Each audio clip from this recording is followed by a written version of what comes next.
दोस्तों, मुझे मालूम है कि आप जब से 24 अगस्त को आप बीपीएससी का एग्ज़ाम दिए हैं 1 to 5 के लिए, या तो फिर 9 to 10 के लिए, या 11 से 12 के लिए, तब से लेकर अब तक आप रातें कई बिता चुके हैं, लेकिन आराम से नहीं बिता पाए होंगे। आप हमेशा कहीं ना कहीं कभी ये वीडियो, कभी वो वीडियो, कभी कुछ देखे जा रहे हैं। कभी कोई कह रहा है कि कट ऑफ जाएगा नीचे, और फिर कह रहा 60 से 70, कह रहा है नीचे जाएगा, और कितना बता रहा है 60 से 70, और आपका नंबर कितना आ रहा है 30, 32, 35। आप और परेशान हो जा रहे हैं। जब आपको बताया जा रहा है कि कट ऑफ कितना आएगा 50 से 60, 55 से 60, 60 से 70, और आपका कितना मार्क्स है 40 से नीचे, आप कितना परेशान होंगे बताइए। इसलिए मैं आपसे विनती करता हूँ, प्लीज़ कट ऑफ से रिलेटेड कोई वीडियो आज के बाद ना देखें। आप आराम से आंसर की तो आ चुकी है आपकी, आपने आंसर की में आंसर मिला लिया है, और आपको पता चल गया है कि बीपीएससी का लेवल क्या है। मैथ्स के दुनिया में आपको पता है कि आज तक हम लोगों ने जो मैथ पढ़ा है, ख़ास करके जहाँ पे कैलकुलेशन होता है, डिजीज़ का बात होती है, वो कोई एक आंसर हो सकता है मैथ के, हम लोग ऐसा अंडरस्टूड करते थे। लेकिन बीपीएससी का ऐसा क्वेश्चन जो डिजीज़ पे, नंबर पे बेस्ड आपकी कैलकुलेशन है, और वहाँ पे मोर देन 1 हो रहा है। आप समझ पा रहे हैं कि क्वेश्चन का लेवल क्या है। और जब आपका लेवल इतना बेहतर होने के बाद आप 35 ला रहे हैं, 40 ला रहे हैं, तो आप समझ पा रहे हैं कि वो लोग जो बता रहा है 60, 70, ये केवल और केवल बकवास है।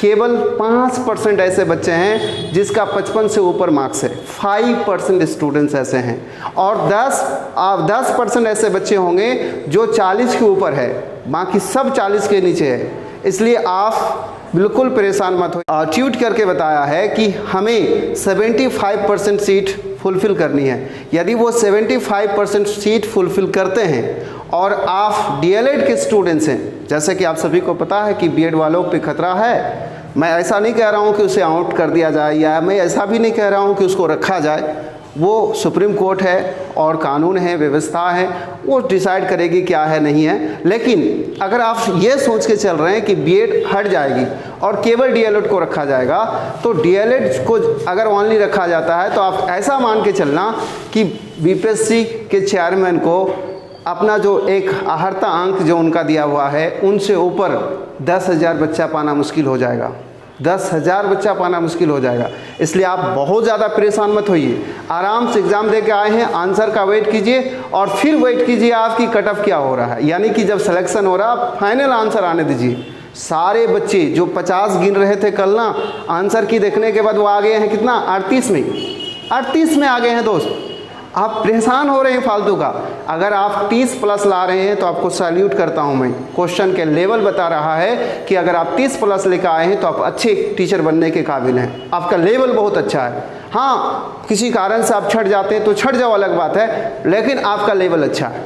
अगर आप 30 क्वेश्चन भी सही करके आ रहे हो, 32 सही करके आ रहे हो, 35 सही करके आ रहे हो, तो आप बहुत अच्छे। क्यों? क्योंकि एग्ज़ाम होता है भाई। बीपीएससी का नाम सुन के बच्चा ऐसे ही डिप्रेशन में चले जाता है, और फर्स्ट टाइम एग्ज़ाम देने के लिए गया है, इतना बड़ा एग्ज़ाम देने के लिए गया है। टाइम का पाबंद है कि इतने टाइम में इतना क्वेश्चन को सॉल्व करना है। मैथमेटिक्स के क्वेश्चंस 5 मिनट तक, 10 मिनट तक टाइम टेकिंग क्वेश्चन है, कैसे बच्चा सॉल्व कर सकता है? तो कहीं ना कहीं एक आप कह सकते हो कि स्ट्रेस है बच्चों में, जल्दी करना है, और साथ में यह भी है कि पूरे क्वेश्चन को अटेम्प्ट करना है, और साथ में बच्चे के ऊपर एक ये भी टेंशन लगा हुआ है कि मेरा उम्र जा रहा है, हम तो शादी कर चुके हैं, हमारी ज़िंदगी तो ये है, अगर पास नहीं किए तो क्या होगा। मतलब कई दबाव में बच्चे एग्ज़ाम देते हैं। खास करके जब कॉम्पिटिटिव एग्ज़ाम की बात करते हैं तो बहुत दबाव होता है, और इतने दबाव में अगर आप 30-35 क्वेश्चन सही कर लिए हैं, 40 सही कर लिए, तो मैं आपको सैल्यूट करता हूँ। आप खुद को कमज़ोर मत सोचिए। अगर 75% उनको सीट फुलफ़िल करनी है तो उनको नीचे आना होगा अंक से नीचे, और अगर आप 32, 33, 34, 35 भी हैं और रिजर्व्ड कैटेगरी से हैं, कहने के मतलब आप ईबीसी से हैं, आप ईडब्ल्यूबी से हैं, एससी एसटी से हैं, तो आप चिंता मत कीजिए। हाँ, जनरल वालों के लिए मैं कहूँगा कि उसका 50+ जा सकता है, क्योंकि जनरल में बच्चे बहुत हैं। जो बाहर से आए हैं वो भी जनरल कैटेगरी में गिने जाएंगे, तो उनका चैलेंज ज़रूर है, उनको दिक्कत ज़रूर है। लेकिन यदि आप रिजर्व कैटेगरी से आते हैं, एबीसी के बच्चे हैं, 35 मार्क्स ला रहे हैं, आप चिंता मत कीजिए, या तो आपको लिया जाएगा या दोबारा वैकेंसी दिया जाएगा, क्योंकि उनका सीट फुलफिल होने वाला नहीं है। और फिर तैयारी में जुट जाइए, मेहनत करना स्टार्ट कर दीजिए, रीजनिंग को पढ़ना स्टार्ट कर दीजिए, मैथ्स को सॉल्व करना स्टार्ट कर दीजिए। फालतू के वीडियोस देख के आप टाइम मत वेस्ट कीजिए। मैं आपसे फिर हाथ जोड़ के विनती कर रहा हूँ कि आप ये वो दिस दैट के वीडियोस मत देखिए, आपको डिप्रेशन में लेके जाएगा ये वीडियो, और साथ में आप अपना समय, कीमती समय को बेकार कर रहे होंगे। इसीलिए मैं सभी आप विद्वान साथियों से, शिक्षक जो बनने वाले हैं, बिहार के भविष्य को सुधारने वाले हैं, उन सभी साथियों से मैं गुजारिश करना चाहूँगा कि आप फालतू के वीडियोस देखना छोड़ दीजिए। आंसर की मिला लिए हैं, अगर आप 30+ भी हैं तो आप खुश रहिए मनी मन। अगर आप रिजर्व कोटा के हैं, यदि उनको 75% के लगभग 62 हज़ार सीट भरना है, 62 हज़ार, समझ पा रहे हैं आप कितना एग्जाम दिए हैं? डीएलएड, अगर बीएड को हटा दिया जाए तो डीएलएड का कितना एग्जाम? अतुल प्रसाद सर बोले हैं कि वो 3,80,000 बताए हैं, 3,80,000 में 50,000 एग्जाम ने दिया होगा, तो आप 3 लाख उसको मान के चलिए 3,30,000, और 3,30,000 का 15% निकाल लो कि लगभग 15% बच्चे जो है पास किए होंगे, इसमें बहुत ज़्यादा कर लिए होंगे। तो उसके ऊपर सबसे बड़ा खतरनाक क्या चीज़ है? सीटेट कितने लोग पास हैं? आपने कभी सर्वे करके देखा है कि सीटेट कितने लोग पास हैं? ओनली डीएलएड की बात करें तो मुझे लगता है 40 से 45 हज़ार लोग नहीं होंगे जो सीटेट पास होंगे।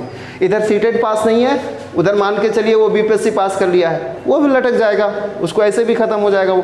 तो कई पैच अभी भी फंसा हुआ है, आप चिंता ना करें। या तो आपको दूसरा वैकेंसी मिलेगा, उसमें फिर आप ट्राई कीजिए, उसके लिए अभी से पढ़ना लिखना स्टार्ट कर दीजिए, या तो आहर्ता अंक से नीचे, जैसे कि बोला गया है चेयरमैन साहब की तरफ से कि हम आहर्ता अंक से नीचे जाएंगे, उसके नीचे अगर जाते हैं तो फिर आपका सिलेक्शन पक्का है। तो फिर घबराने की क्या बात है बताइए? आराम से रहिए, बिंदास रहिए, मज़े से रहिए। आप 30+ भी हैं तो बस माँ बाप को कम से कम मिठाई खिला दीजिए, किसी को खिलाइए या नहीं खिलाइए।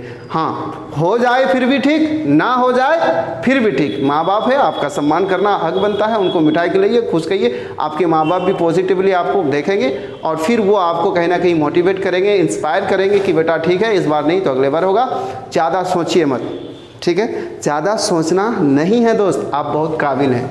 30 जानते हैं तुक्का मारने वाला कितना लेकर आ पाएगा? खूब से खूब 22, तेज भी नहीं ला पाएगा जो पूरा का पूरा तुक्का मारा होगा। 120 क्वेश्चन को तुक्का मारा होगा ना, वो 22 से 23 नंबर लेकर आएगा। अगर आप 35 लेकर आ रहे हो तो आपका क्वालिटी बढ़िया है इस क्वेश्चन के हिसाब से। मैंने क्वेश्चन, एक एक क्वेश्चन को देखा है और बहुत करीब से देखा है, इसलिए मैं जानता हूँ कि उसकी लेवल बहुत अच्छा है। चूँकि 5 ऑप्शंस जो है ना आपको घुमाया है। कई बार आप ठीक जा रहे थे कि हाँ बी होगा, बी होगा, फिर आपने जब सी देखा और सी के ऊपर जब डी देखा तो कन्फ्यूज हो गए, हाँ, तो फिर आप कुछ भी मार के आ गए। ऐसा होता है। आप नेक्स्ट टाइम बेहतर कर सको, और नेक्स्ट टाइम अगर आपको सीटेट पास, बीपीएससी पास करना हो तो मेरा एक स्ट्रेटेजी, मेरा एक सजेशन लेना, आज से मैथ पढ़ना स्टार्ट करो, रीजनिंग पढ़ना स्टार्ट करो। मैथ और रीजनिंग 30 से 32 क्वेश्चन पूछा गया था। अगर 30-32 क्वेश्चन आप 100% सॉल्व कर लेते हो ना तो आपका सिलेक्शन पक्का है। और इस बार भी जो सिलेक्शन लेगा, जो बच्चे 50 से प्लस है, वो केवल और केवल मैथ की वजह से है। तो आप अपना मैथमेटिक्स को बढ़िया कीजिए और फिर आगे की ओर नेक्स्ट एग्ज़ाम की तैयारी कीजिए। वीडियोस देखना बंद कीजिए, ये कट ऑफ, वो कट ऑफ, यहाँ चले गए, उस टीचर के पास चले गए, उनके पास चले गए, वो टीचर बता रहे हैं। भाई कौन बताएगा? जो एग्ज़ाम दिया होगा वो बताएगा कि क्या स्थिति है। गजब है भाई। तो खैर चिंता ना कीजिए, आप नौकरी लीजिए, बिहार का भविष्य को सुधारिए, हर एक गरीब के बच्चों को सही शिक्षा देने के नियत से जाइए। आप अगर पैसे कमाने के लिए टीचर बनना चाहते हैं तो ऐसा भावना अगर आप रखे हैं तो फिर छोड़ दीजिए, टीचर मत बनिए, कोई दूसरा काम कीजिए। शिक्षक का काम ये है कि आपको धोती कुर्ता में रहना है, सिंपल ड्रेस में रहना है, नमक रोटी खाना है, लेकिन बच्चे आपके आईपीएस बने, बच्चे आपके डीएम बने, बच्चे आपके जज बने, बच्चे आपके प्रधानमंत्री बने। शिक्षक को ऐसा सपना लेके चलना पड़ता है। एक माँ, एक बाप जो होते हैं ना, वो लोग अपने 2-3 बच्चे की सपना देखते हैं कि मेरा बेटा डीएम बन जाए, लेकिन एक टीचर सभी बच्चों के लिए सोच रहा है कि मेरा बच्चा डीएम बने, मेरा बच्चा आगे बढ़े, मेरा बच्चा को सफलता मिले। तो जब आप बच्चों की सफलता के लिए सोचोगे ना तो आपको अपना अरमान को काटना पड़ेगा। मारना पड़ेगा, फिर आपको संघर्ष करना पड़ेगा। यदि आप संघर्ष करने के लिए तैयार हैं, बिहार के भविष्य को सुधारने के लिए तैयार हैं, आप एजुकेशन को रियल में देना चाहते हैं, पैसे कमाने के लिए नहीं आ रहे हैं, तो फिर मैं समझता हूँ कि आप जैसे लोग बहुत अच्छे काम के लिए सोच रहे हैं, और आप ही जैसे लोगों को तो स्वर्ग मिलने वाला है। इसीलिए हाँ, अगर आप इंटरेस्टेड नहीं हैं पढ़ाने में, झूठ मूठ का आप नौकरी लेना चाह रहे हैं, आप बीपीएससी का तैयारी पहले से कर रहे थे, आपका टैलेंट अच्छा था, आपको पहले ऑफिसर बनना था, बीएड या डीएलएड किया हुआ था, तो आप इधर आ गए झूठ मूठ का टीचर बनने के लिए, तो मैं कहूँगा कि मत बनिए आप। अगर आप टीचर बनने के लिए आ रहे हैं तो एक डेडिकेशन के साथ आइए, और बच्चों की भावना के साथ आइए कि बच्चों को हम लेके चलेंगे, हम बच्चों को आगे बढ़ाएंगे। किसी के पाठक का इंतज़ार मत कीजिए कि वो हम पे कानून थोपेगा। आप खुद के पाठक बन जाइए कि हमको बदलना है व्यवस्था को, हमें बच्चों की ज़िंदगी को बदलना है। आप खुद के पाठक बनिए, और जब आप ऐसा बनिएगा तो हमारा समाज तरक्की करेगा। आज के लिए इतना ही, फिर मिलेंगे किसी और दिन किसी और वीडियो में। जय हिंद, जय भारत, और साथ में आप टीचर बने, इसका शुभकामनाएं मेरे तरफ से आप सभी को। धन्यवाद।